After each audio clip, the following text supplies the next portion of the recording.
Krishna cooking show તમારું સ્વાગત કરું છું. આજે આપણે સરસ મજાનો બાફેલા બટાકાનો એકદમ ટેસ્ટી નાસ્તો બનાવીશું. તમે ક્યારે આ રીતે નહીં બનાવ્યો હે?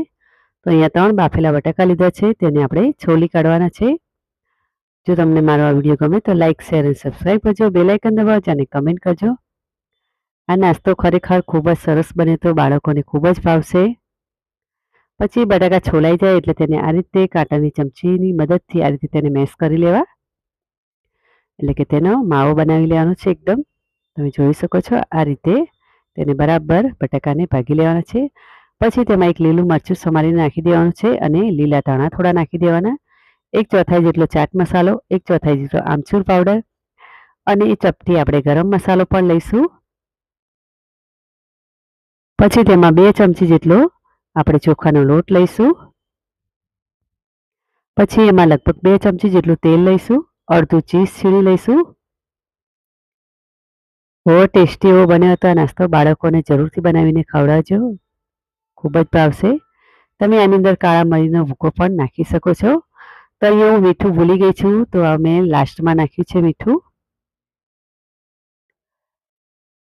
તો આ રીતે બધી વસ્તુને સરસ મજાનું મિક્સ કરી લેવાનું છે. આપણે પાણીનો ઉપયોગ બિલકુલ નથી કરવાનો. તો અહીંયા મેં છેલ્લે મીઠું નાખ્યું છે. પછી બરાબર તેને મિક્સ કરી લેવાનું છે. જો તમને જરાક પણ ઢીલું લાગે તો તમે ચોખાનો લોટ બીજો ઉમેરી શકો છો. પછી આ રીતે લોટની જેમ બંધાઈ જાય એટલે થોડું તેલ લગાવીને તેને સેટ કરી દેવાનું છે.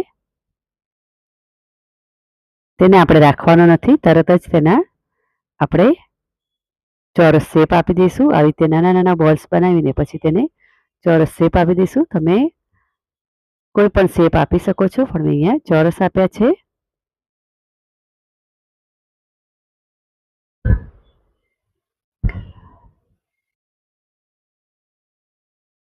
તો આ રીતે આપણે બધા બનાવી લઈશું. તમે જોઈ શકો છો અહીંયા બધા બની ગયા છે. અહીંયા પહેલેથી તેલ ગરમ કરવા મેં મૂકી દીધું છે. તો કાંટા ચમચીની મદદથી આ રીતે ફોર્કની મદદથી એટલે કે આ રીતે તેને શેપ આપી દઈશું, જેથી તેની ડિઝાઇન એકદમ સરસ દેખાશે. પછી આપણે તેને ગરમ તેલમાં તળી લેવાના છે અને તરત જ તેમાં જારો ન નાખવો તેનું ખાસ ધ્યાન રાખવું. થોડા ઘણા ઉપર આવે પછી જ તેને આપણે જારો નાખવા, નહીં તો તૂટી જશે. કારણ કે આ સોફ્ટ એટલા બને છે ને કે તરત જ તૂટી જાય છે. એટલે એકદમ ગરમ તેલ હોય ત્યારે જ તેને તળવા. તો અહીંયા હું થોડું કોર્નફ્લોરના પાણીમાં પણ ડબકોઈને નાખીશ, એટલે કે આવી રીતે ડૂબાવી દઈશ.